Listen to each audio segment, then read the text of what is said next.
మీకోసమే పోరాడుతున్నాను. నిన్న నేను ఇసుక అక్రమ తవ్వకం జరుగుతుందంటే మేము 10 మంది పోతే వాళ్ళు 100 మంది ఉన్నారు. మేము దౌర్జన్యం చేశామని కేసు పెట్టారు. ముందుగా పోలీసుకి ఫిర్యాదు చేసింది మేము. మాది తీసుకోకుండా ఏకపక్షంగా వైఎస్ఆర్సీపీ నాయకులు కోవూరు ఎమ్మెల్యే ప్రసన్న కుమార్ రెడ్డి మాటిని మా మీద కేసు కట్టారు. 10 మంది 100 మంది మీద దౌర్జన్యం చేయగలరా అని ప్రశ్నిస్తున్నాను. ఇంకొకటి ఏంటంటే, ప్రసన్న కుమార్ రెడ్డి గారు రాజకీయాలు స్టార్ట్ చేసినప్పుడు నేను చెడ్డీలు వేసుకోకపోవచ్చు, కానీ ఈ రోజు నేను రాజకీయానికి వచ్చిన తర్వాత మీ ప్రసన్న కుమార్ రెడ్డి చేత డైపర్ లేపిస్తాను. డైపర్ తెలుసు కదా, ఉచ్చ కారిపోతుంటే ఆపుకోవడానికి వేసుకుంటారు. మీరు మీ నాయకులకి డైపర్ లేపించాం. ఇది రాసి పెట్టుకోండి. ఇంకా మా నాయకుల గురించి, పెళ్లిళ్ళ గురించి మీకు అనవసరం.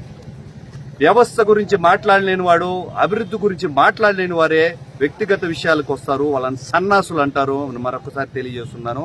మీ విలువైన టెక్స్ట్ అయినా కానీ, ఆ మీడియా మిత్రులు క్రియేట్ చేసిన గ్రూప్ అయినా కానీ ఎక్కడైనా అక్రమాలు చేస్తుంటే చెప్పండి. మీ పార్టీ ఏం చేసింది, ఏమి మనకి ప్రామిస్ చేసింది, దాన్ని ఏమేమి పూర్తి చేశారు, ఇంకా మిగిలిన ఎప్పుడు పూర్తి చేస్తావో చెప్పండి.